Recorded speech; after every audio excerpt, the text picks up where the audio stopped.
Hi Y10, I hope you are all well. So we are now moving back to a video. Obviously yesterday we did the exit ticket, so I sent you an assessment which was 6 questions that I wanted you to answer, and hopefully by the time you then get onto this video I will have already sent you an email with any feedback on if you've sent me that assessment. For those of you that haven't sent me that assessment, obviously I cannot make a decision, I cannot make a judgment about where you are in terms of your understanding of these topics without you sending me that assessment through. So if you can send me that by the end of this lesson today, please, and that would be very much appreciated. But thank you to those of you who have already sent it through. So we've looked at a lot of the basic things that can have an impact on an individual's development. And remember, when anywhere where it says development, what do I want you to think about? Obviously I want you to link it to pies. Okay, so we've looked at some of the things that can have, some of the more basic things that can have an impact on an individual's development, such as illnesses, such as drugs, smoking, alcohol. And now we need to start looking at some of the things that can have a broader impact on your health and well-being. And by broader, I mean they can have a bigger impact. And that impact might be positive or negative, depending on what actually happens and what the outcome of that is.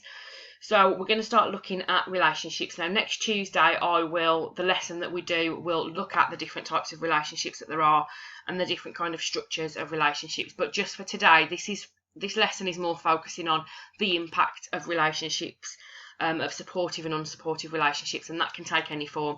So we're not necessarily focusing on the different types of relationships that exist. But just to get you thinking and just to get your brains working this morning, I want you to name as many different types of relationships as you can. So pause me and then unpause me when you've done that. Okay, so today's lesson we're going to look at supportive relationships, we're going to look at unsupportive relationships, and we're going to look at the impact that those two different types of relationships can have on an individual's development or an individual's pies. Okay, now this does come with a caveat. And that caveat is that some of this may be quite personal to some of you. Okay, obviously I don't know the relationships that you have had or that you've got at home. So some of this may be a little bit, if any of you have had any difficult relationships, then some of this can be a little bit emotive, and some of you may find it quite difficult to talk about. So if at any point you feel like that, just move on to the next task and leave out the task that you're finding difficult. Okay, so the first thing I want you to do is look at your relationships. So what kind of relationships have you got? Who have you got relationships with? And then I want you to think about how that relationship in particular has affected your health.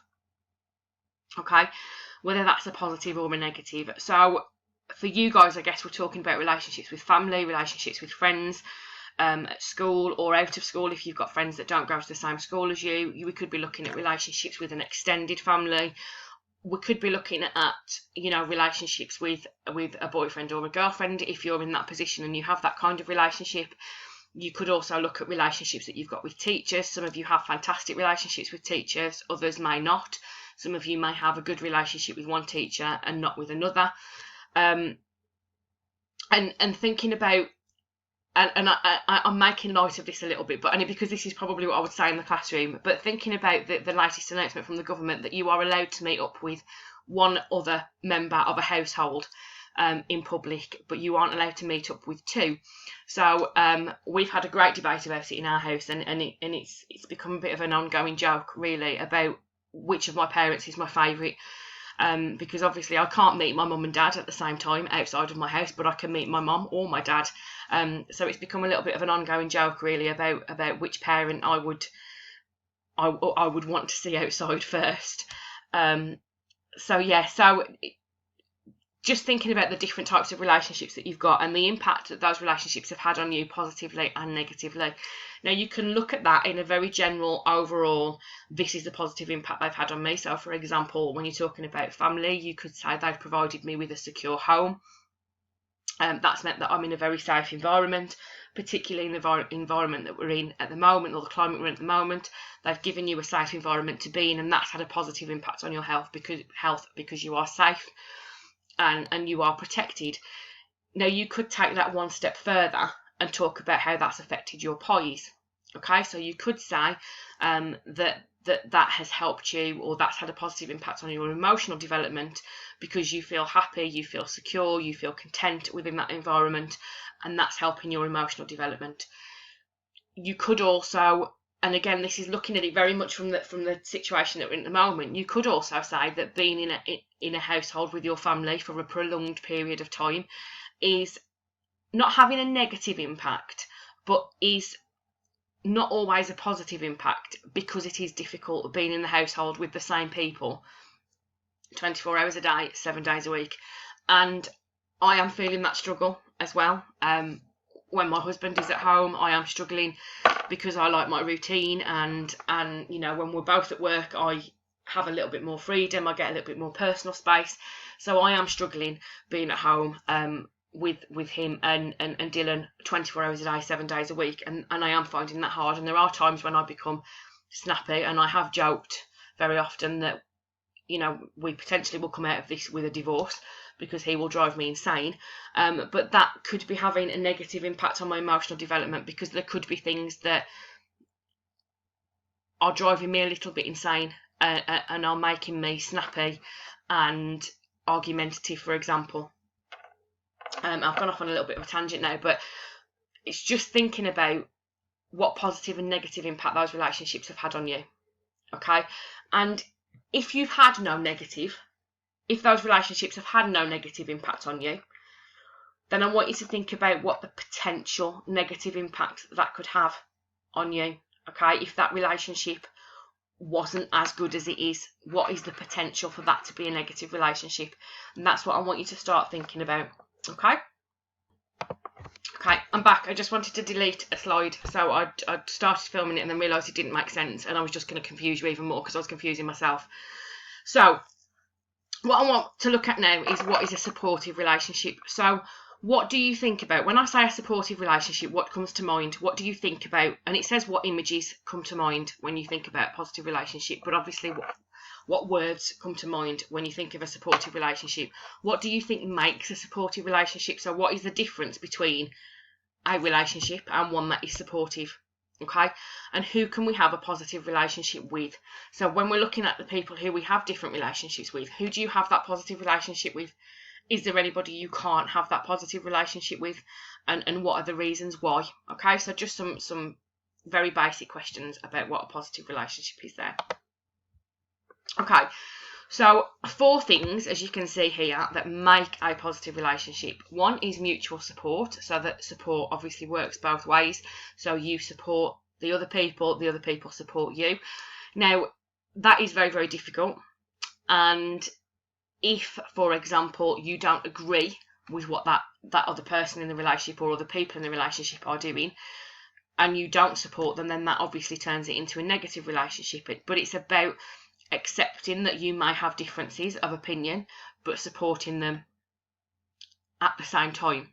I feel like I'm being a bit of a marriage counsellor here, or a relationship counsellor, and I'm not. I don't know everything, but you know, you have got to support people.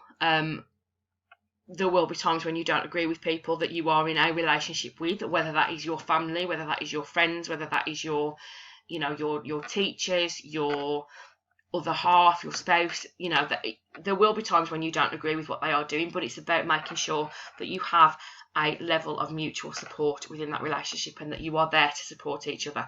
So you don't go, when something goes wrong that you know you knew would go wrong, you don't then go, well, I told you so, because that's not being supportive. Okay. Sharing, obviously, so you share elements of your life, you share things that you have that you might enjoy. It could be something as simple as you know, for siblings, it could be sharing toys, it could be sharing sweets, it could be sharing parts of your life with that person or those people. Okay.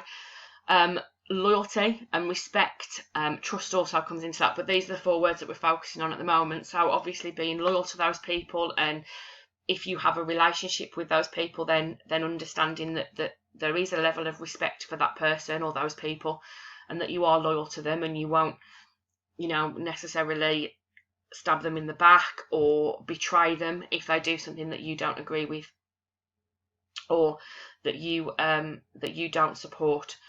Okay, so what I want you to do, and this is an example, I guess, of an exam question, but I've seen this very, very rarely, so don't get too hung up on this, but just to get you thinking about how you can start to answer some exam questions. So what I want you to do is describe the features of a positive relationship, and I want you to include those 4 keywords. Okay, so pause me and then unpause me when you've done your answer. So here is just an example of an answer that you might have. Now, I'm not expecting you to have wrote that it helps you to have a good self-concept and raise your self-esteem, because we haven't done that yet.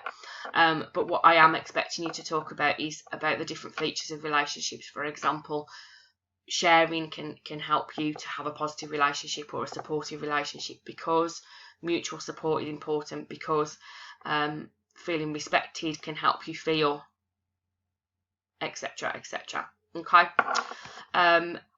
there's actually a mistake on there for those of you that are eagle-eyed. It says award 4 marks if each key term has been used correctly, but obviously loyalty hasn't been used in there, so well done for those of you that spotted it. So you've looked at supportive. So what I want you to do now is look at unsupportive. So what's the difference between a supportive and an unsupportive relationship? So look at what you wrote for what a supportive relationship looks like, and then flip that around. So what would an unsupportive relationship look like? Okay. Now, I am going to send you this as a separate document. I'm going to send you this as a Word document. So this is a case study about money.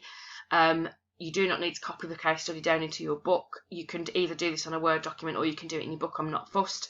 But there are some questions on here for you to answer. So you read the book. You can highlight the negative factors that are affecting his health.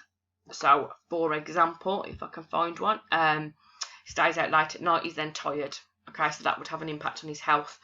And then you can highlight or write down the negative relationships in his life. So, his parents and his family, because he's always arguing with them. So that would be a negative relationship. Okay, so the questions: manage relationship with his parents is poor. Describe the effect this is likely to have on his development, and think very, very carefully about what I mean by development. I don't just mean his health. I don't just mean his social development. I mean all of his pies. So what impact could him arguing with his parents and his family and having that poor relationship with them affect? How could that affect his physical, intellectual, emotional and social development? Okay. And then, how do you think his future development is likely to be affected by the negative relationships he's experienced over 15? And again, it says refer to the pies. Okay, so that's a case study for you to do, and then just the questions there in a little bit bolder, in a little bit more clearer for you to see. And then there is a model answer on here, so you can have a look at this for to compare to yours. You can send it to me and I will mark it. It's entirely up to you. Which you would prefer to do, whether you want to self-assess or whether you want to send it to me. I'm easy either way. But obviously, if you finished all of that, then look at the stretch and challenge. So how Manny's parents could have provided support to prevent their relationship becoming so poor. Okay, so what could they have done to make sure their relationship isn't as poor as it is, and it hasn't had that impact on Manny, or that big of an impact on Manny. And then, just as your plenary, so we've looked at the terms supportive and unsupportive relationship. We've looked at 3 effects of a supportive relationship. You've looked at least 3 effects of an unsupportive relationship, and then you've done the case studies, obviously, which have assessed how relationships can affect each aspect of the pies. And that is it for today. So, as always, send me your work when you've done it. Send me a picture, send me the Word document. It's entirely up to you. And please make sure that you've sent me that assessment, that exit ticket from yesterday, so that I can mark it and get you some feedback. But that is it from me. So stay safe, everybody, and I will see you soon.